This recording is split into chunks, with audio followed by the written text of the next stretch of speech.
جہاں عورت کو پردے کا حکم دیا گیا وہاں کیٹیگوریکل مرد کو یہ کہا گیا کہ اپنی نگاہوں کو نیچے رکھو.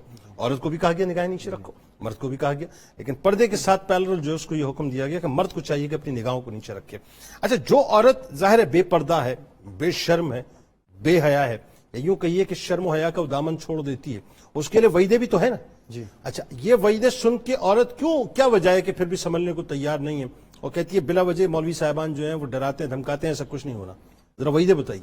بسم اللہ الرحمن الرحیم. جنید بھائی اگر آپ اجازت دیں تو کیونکہ حج کا سیزن آنے والا ہے, اجازت ایک مسئلہ بیان کر کے پھر اس وعید کی طرف. جناب, جب حج کے لیے جاتے ہیں نا خواتین اور احباب تو چہرہ کھول دیتے ہیں, کیونکہ حج میں چہرے پہ کپڑا نہیں لگتا. ٹھیک ہے, جو اچھے بلے پردے دار مرد و خواتین ہوتے ہیں وہ بے حجاب ہو جاتے ہیں. جبکہ ام المومنین سیدہ عائشہ صدیقہ نے بھی حج کیا, ازواج مطہرات نے بھی حج کیا. انہوں نے کہا کہ جب ہم حج کے لیے جا رہے تھے اور ہمارے قریب سے کسی ایسے صحابی کی جو غیر محرم ہوتا سواری گزرتی تو ہم پوری چادر اپنے اوپر رکھ کے اپنے سر, اپنے چہرے, اپنے گھٹنوں میں دبا دیتے تاکہ کسی غیر کی نگاہ نہ پڑے. اللہ, حج میں بھی آپ غیر محرم کو نہیں دیکھ سکتے, نہ اپنا چہرہ دکھا سکتے. اس میں علماء نے جدید یہ بتایا ہے کہ ایسا ہیڈ سامنے رکھے, اس کے اوپر حجاب لگا کے کہ کپڑا بھی چہرے کو نہ لگے, چہرہ بھی ننگا نہ ہو اور آپ کی پردے داری بھی باقی رہے. یہ حج والوں کے لیے بڑا ضروری ہے. ٹھیک, واہ. اب یہ جو فرمایا اللہ تعالیٰ نے کہ جو پسند کرتا ہے ان الذین یحبون ان تشیع الفاحشہ, کہ ایمان والوں کے درمیان وہ یہ پسند کرتا ہے کہ فحاشی ہو جائے. فرمایا دنیا میں بھی عذاب ہے, آخرت میں بھی عذاب. اللہ, اس کی سب سے بڑی مثال, اس سے بڑا پوری حدیث میں کوئی لفظ نہیں ہے جو نبی صلی اللہ علیہ وسلم نے فرمایا جو اپنی محارم عورتوں کے پاس غیر بندے کو دیکھے, فرمایا وہ دیوس ہے. سب سے بڑا لفظ, اس سے بڑا کوئی لفظ نہیں ہے. دیوس کے معنی بھی بتا دیں ذرا. یہ وہ ہم اس کو, میں اس کے معنی نہیں سمجھا سکتا, میں یہ بتاتا ہوں بے شرم کی سب سے بڑی فارم ہے. مطلب یوں کہیے کہ جو بے شرم انسان ہے اس کی جو انتہا ہے وہ ہے دیوس, بے غیرتی کی انتہا, وہ دیوس ہے. بالکل ٹھیک ہے کہ اپنی خواتین کے پاس غیر بندوں کو دیکھتا ہے پھر بھی اس کو غیرت نہیں آتی. کہ یہ ایک صحابی نے حضور صلی اللہ علیہ وسلم سے کہا کہ حضور میں اگر اپنی خاتون کے پاس کسی غیر بندے کو دیکھوں تو میں اس کا سر کاٹ دوں. آپ نے فرمایا مجھے تعجب ہے تیری حیا اور غیرت پہ. فرمایا جتنا تو غیرت والا ہے اس سے بڑھ کے میں غیرت والا ہوں اور مجھ سے بڑھ کے میرا رب غیرت والا. اور بتایا کہ اسلام میں غیرت اسلام کا شعار ہے. صحابہ غیرت والے, حضور صلی اللہ علیہ وسلم غیرت و شرم و حیا کا پیکر, اور اللہ تعالیٰ سب سے بڑھ کے غیرت والا.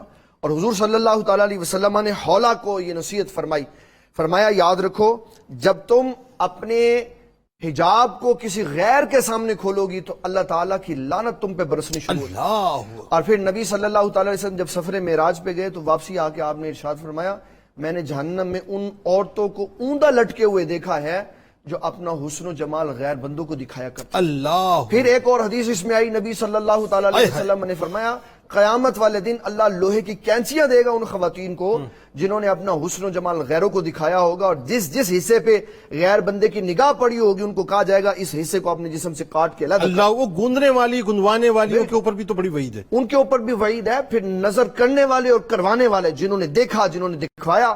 اور وہ کیسے دیکھا؟ ایک عورت بالکل سادے لباس میں اگر قریب سے گزر جاتی ہے تو میں کیسے دیکھوں گا؟ بالکل ٹھیک ہے, میں دیکھوں گا تب جب اس کی مہک آئے گی مجھے. بالکل تو فرمایا جو عورت گزرتی ہے خوشبو لگا کے اور اس کی خوشبو کو غیر محرم سونگھتا ہے پھر اس کی طرف متوجہ ہوتا ہے تو جتنی نگاہیں اس کے اوپر پڑتی ہیں وہ ہر نگاہ کا گناہ اس عورت کے کھاتے میں لکھا جاتا ہے. اللہ, کیونکہ اس کی وجہ سے یہ ہوا. بلکہ حضرت ابو ہریرہ رضی اللہ تعالیٰ عنہ نے ایک عورت کو پلٹا بھی دیا تھا مسجد سے کہ وہ خوشبو لگا کے آئی تھی. بالکل ایسے ہے نا, تو آپ نے پلٹا بھی دیا تھا مسجد. نبی صلی اللہ علیہ وسلم نے اس عورت کو مسجد میں آنے کی ممانعت فرما دی. فرمایا اللہ کی بندیوں کو مسجد میں آنے سے مت روکو, مگر جو خوشبو لگائے اس کو ضرور روکو. اللہ, اس سے لوگوں کی توجہ ہوتی ہے. ٹھیک. اور پھر قبرستان جاتے ہوئے, بازاروں میں جاتے ہوئے اس بات کا بہت خیال رکھا جاتا ہے کہ رسول اللہ صلی اللہ علیہ وسلم کی تعلیمات ہیں کہ خواتین سڑکوں اور راستوں کے درمیان میں نہ چلے, یہ پردہ داری کے خلاف ہے. ام المومنین سیدہ عائشہ صدیقہ کہتی ہیں اس پہ صحابیات اتنی پیرا دیتی تھی بسا اوقات یہاں سے خون بہنے لگ جاتا تھا کہ دیواروں کے ساتھ. اچھا, مجھے سمجھ نہیں آتا, آج تو صورتحال یہ ہو گئی ہے, یہ پردہ تو ظاہر ہے بہت اعلیٰ عرفہ بات ہے,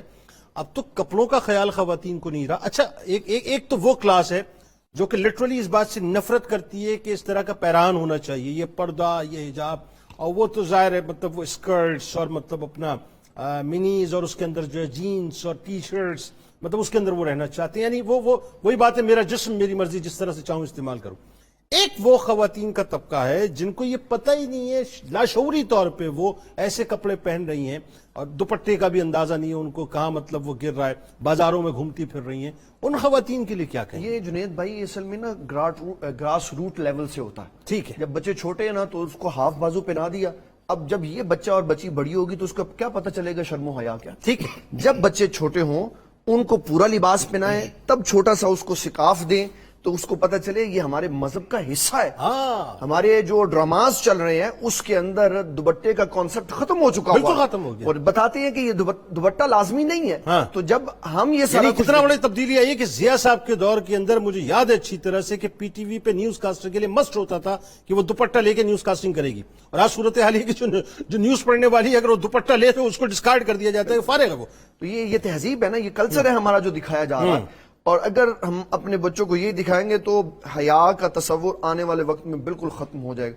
اس کے لیے ضروری ہے دو چیزیں بڑی اہم ہیں. ایک تو ہم گراس روٹ لیول سے تربیت کریں، دوسرا جو ہمارے خواتین کے لباس بناتے ہیں حکومت وقت کی یہ ذمہ داری ہے ان کو بتائیں کہ ایسے لباس بنائیں جو گفدار ہو، ایسا دوپٹہ ہو جو سر پہ رکھنے کے بعد سر کے بال نظر نہ آئے. ام المومنین سیدہ عائشہ صدیقہ کے پاس جب کوئی آتا نا، خاتون آتی اور اس کا دوپٹہ باریک ہوتا تو آپ پھاڑ دیتی، اس کو موٹا دوپٹہ دیتی اور کہتی بیٹے اس کے اندر عزت ہے. اللہ اکبر. تو یہ ذمہ داری ہے ذمہ دار لوگوں کی کہ وہ اپنی ذمہ داری کا خیال رکھیں.